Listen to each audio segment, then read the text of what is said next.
ஞாபகார்த்தமாக புதுப்பட்டி பெண்கள் பாடசாலையில் ஒரு தியான மண்டபம் ஒன்றை தனது சொந்த செலவில் உருவாக்கி கொடுத்திருக்கிறேன். இதற்கு நீங்கள் பெற முடியுமா என்று கேட்டேன். அவருடைய அந்த கேள்வியுடனே நான் அவுட் ஆகினேன். ஒரு முதியவர் தனது மனைவியினுடைய ஞாபகமாக ஒரு பாடசாலையில் தனது சொந்த செலவில் ஒரு தியான மண்டபத்தை அமைத்து கொடுக்கிறார் என்றால் எப்படி நினைத்து பார்க்க முடியவில்லை. வாழ்நாள் சரி ஓமன் சொன்னேன். அதற்காக சொந்த விடுமுறைகள் இங்கே வந்து உண்மையிலே தியானம் என்று சொல்லப்படுகிற என்னவென்றால் மனத்தில் உள்ள எண்ணங்களை ஒரு நிலைப்படுத்தி மனதை ஒரு நல்ல ஒழுக்கத்துக்கு கொண்டு வருகின்ற நிகழ்வாகும். இதை ஆங்கிலத்தில் மெடிடேஷன் சொல்வார்கள். இந்த தியானத்தில் முன்னோர்கள் ஞானிகள் எத்தனையோ விடயங்களை கண்டு மெய்ஞானத்தின் மூலம் வெளிப்படுத்தி இருக்கின்றார்கள். ஆனால் அதற்குரிய விஞ்ஞான சாதனைகளை அவர்களால் அந்த காலத்தில் முன்வைக்க முடியவில்லை. ஆனால் இன்றைய மருத்துவ உலகம் தியானத்தின் மூலம் எவ்வாறு ஒரு மனிதனுக்குரிய விஞ்ஞான ரீதியிலான நன்மைகள் கிடைக்கின்றது என்பதை சான்றுகளாக முன்வைக்கின்றது. நாங்கள் ஒரு நோயாளி அரச வைத்தியசாலைகளை உங்களுக்கு மனம் விட்டு கலப்பதற்கு போதிய நேரம் கிடைக்காமையால் நாங்கள் அதை செய்வது குறைவு. ஆனால் தனியார் வைத்தியசாலைகளில் போதிய நேரம் இருக்கும் பொழுது கடைசியாக நாங்கள் சொல்லுவது, நீங்கள் ஒரு நாளைக்கு குறைந்த 5 நிமிடமாக தியானத்தை செய்யுங்கள். அந்த தியானத்தின் மூலம் உங்களுடைய நோய்களுடைய வீரியம் முற்றாக குறையும். அதற்குரிய மருந்துகளின் அளவு குறைக்கப்படும் என்பதை நாங்கள் மீள வலியுறுத்தி சொல்கிறோம். ஏனென்றால் உண்மை நடைமுறைகள் நாங்கள் 40 காலங்களுக்கு நான் கண்டிருக்கிறோம். தியானத்தின் மூலம் நாங்கள் சொல்லுகின்ற அந்த கேன்சர் சொல்லுகின்ற தன்மையுடைய வீரியத்தன்மை வெகுவாக குறைக்கப்பட்டு அதற்குரிய மருந்துகளுடைய அளவு குறைக்கப்பட்டு அந்த பாதிக்கப்பட்டவர் நீண்ட நாட்கள் வாழ்ந்ததை ஒரு சாட்சியங்களாக நாங்கள் உங்களுக்கு முன்வைக்கிறோம். இது கேன்சருக்கு மட்டுமில்லை, எல்லா நோய்களுக்கும் நாங்கள் மனிதனை கொள்ளுகின்ற பிரதான நோய்களாக ஹார்ட் அட்டாக் என்று சொல்லுகிற அந்த வருத்தம், மற்றது பக்கவாதம் என்று சொல்லுகிற அந்த வருத்தம், செலரோகம் என்று சொல்லுகிற அந்த வருத்தம், அஸ்மான்னு சொல்லுகின்ற அந்த பெரிய வருத்தம், இப்படிப்பட்ட முக்கியமான வருத்தங்கள் எல்லாம் நிச்சயமாக நான் உங்களுக்கு சான்றாக சொல்லுகிறேன். தியானத்தின் மூலம் நம்முடைய வீரியத்தன்மை குறைக்கப்பட்டு அதற்குரிய மருத்துவ அளவு மருந்துகளின் அளவு குறைக்கப்படுகிறது. நீண்ட நாட்கள் அவர்கள் வாழ்வதை நாங்கள் முன்வைக்கிறோம். இது தியானத்தினுடைய ஒரு பயன். இன்னொரு பயன், தியானத்தின் மூலம் மன ஒழுக்கத்தை நாங்கள் அடைகிறோம். நாங்கள் படித்த காலங்களில் படிக்கும் பொழுதுகளிடையில போட்டிகள் இருக்கவில்லை, பொறாமைகள் இருக்கவில்லை, சுதந்திரமாக படித்தோம். எமது பாடசாலைகளும் எங்களை போட்டித்தன்மைக்கு உட்படுத்தவில்லை. எமது பெற்றோர்கள் கூட எங்களை ஒரு போட்டியாளராக உருவாக்கவில்லை. இன்றைய காலகட்டத்தில் பாடசாலைகள் ஒரு போட்டித்தன்மையான பாடசாலைகளாக மாற்றப்படுகிறது. இந்த பாடசாலை ஓய்வு முடிந்தவுடனே எத்தனை டென்னே எடுத்தது. இந்த பாடசாலை உயர்தர பாடசாலை வந்தவுடனே எத்தனை 3 எடுத்தது. இதுதான் இன்றைய காலகட்டம். ஆனால் அந்த பாடசாலையில் எத்தனை பிள்ளைகள் 3 எடுத்து வெளியேறுகிறார்கள் பற்றி கவனிப்பதில்லை. நாங்கள் பாடசாலைகள் ஏழை நாம் தங்கி வாழும். இதன் காரணமாக பெற்றோர்கள் பிள்ளைகள் முற்று முழுமையாக இயந்திரமயப்படுத்தப்படுகிறார்கள். ரோபோக்களாக சிறு வயதில் மாற்றப்படுகிறார்கள். அவர்களுடைய உடல் உளவியலான மாற்றங்கள் வெளி சுற்றாடல் தாக்கத்துக்கு உட்படுத்தப்பட்டு பாரிய சிக்கல்களை ஏற்படுத்துகின்றது. சில வேளைகளில் அந்த பிள்ளைகள் அந்த சூழ்நிலையை சமாளிக்க முடியாமல் தவறான முடிவெடுக்க எவ்வளவு காலத்தில் எவ்வளவு பாடசாலை நண்பர்களோ நண்பிகளோ இன்றைக்கு பிள்ளைகளுக்கு எந்த வகையான தவறான முடிவுகளை அன்றைக்கு எடுப்பதில்லை. அன்று 5ஆம் வகுப்பில் இருந்து பல்கலைக்கழகங்களுக்குள் நுழைந்த பின்பாடு தவறான முடிவுகளை எடுக்கிறார்கள். எடுத்தவர்களை யார் என்று பார்த்தால் கலைய மட்டத்தில், மாகாண மட்டத்தில், மாவட்ட மட்டத்தில், தேசிய மட்டத்தில் முன்னுக்கு நின்ற பிள்ளைகளாகவே காணப்படுகிறார்கள்.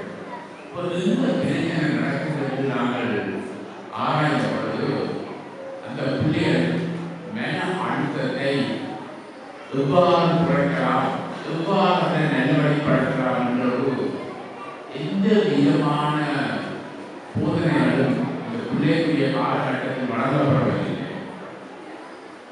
இந்த பிள்ளை மன அழுத்தத்தினால் பாதிக்கப்பட்டு என்ன வகையான எந்த விதமான ஒரு திறமான படிக்கப்படுவதை பெற்றாலும் சமுதாயத்தில் ஒரு கூடாத பக்கத்தை அடைகின்றனர்.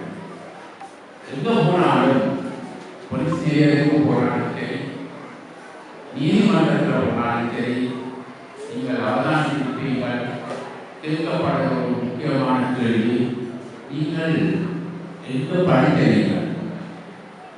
அது ஏன் அந்த போலீஸ்காரனுக்கோ அது விளங்குறதில்லை, அது விளக்காரனுடைய அந்த சைடில் இருக்குது. அந்த பாடசாலை உங்களை இந்த கொண்டு வந்ததா என்று அறிகிறதுதான் அந்த கேள்வி. பாடசாலையினுடைய வரலாறை பார்க்க வேண்டால் குருகுல பாடசாலையாக தொடங்குகிறது. குருகுல பாடசாலைகளில் குருக்கள், அதனைத் தொடர்ந்து பெற்றோர்கள், முதியவர்கள், கல்வி மாணவர்கள் எல்லாரையும் மதித்து வருகிறது தான் சரியான ஒரு குருகுல கல்வி கொடுக்கப்படுகிறது. அந்த குருகுல கல்வியில் படித்தவர்கள் வாழ்க்கையை பின்பற்ற காலங்களில் நல்ல நிலையிலும் மேன்மையான நிலையிலும் இருக்கின்றார்கள். மார்பாகத்தில் கூறினால் ஒரு பாடசாலை ஒரு பிள்ளையை ஒரு நற்பிரஜையாக, சமுதாயத்திற்கு ஒரு பிரஜையாக, நாட்டுக்கு பிரயோஜனமான ஒரு பிரஜையாக, எல்லோராலும் மதிக்கப்பட வேண்டிய ஒரு பிரஜையாக உருவாக்குவதுதான் நம்முடைய முக்கிய குறிக்கோளாக இருக்குமே ஒழிய எத்தனை எடுக்க வைக்கிறது, எத்தனை பாடங்களில் ஆதிபிராமத்திகளை நோக்கத்தை இருக்கக்கூடாது. இந்த நிலைமை எப்போ மாறுதோ அன்றைக்குத்தான் இந்த பிள்ளைகளும் நல்ல நிலை அடைகிறார்கள். எவ்வளவு காலத்தில் நாங்கள் ஆரம்ப கல்வியை தொடர்ந்து உயர்கல்வியை சிங்கள பிரதேசங்களால் படித்தினார்கள். ஒரு நாள் அதிகக்கூடிய மாதிரி தியானங்கள் செய்யக்கூடிய மண்டபங்களை அல்லது கட்டிடங்களோட வசதிகள் இலங்கையில் சிங்கள பாடசாலைகளில் காணப்படுகிறது. நான் அறிந்தவரை எந்த ஒரு தமிழ் பாடசாலையில் காணப்படுகளில் கிறிஸ்தவ பாடசாலைகளில் தெரியவில்லை. ஆனால் இன்றைக்கு எல்லாத்திற்கும் சித்திரம் கேட்டா போல இந்த பாடசாலையை பல்நோக்கு அமைப்புக்கூடிய ஒரு தியான மண்டபம் உருவாக்கப்படுகிறது. இலங்கையினுடைய சரித்திரத்தில் வடமாநில சரித்திரத்தில் இது முடிக்கப்பட வேண்டியது.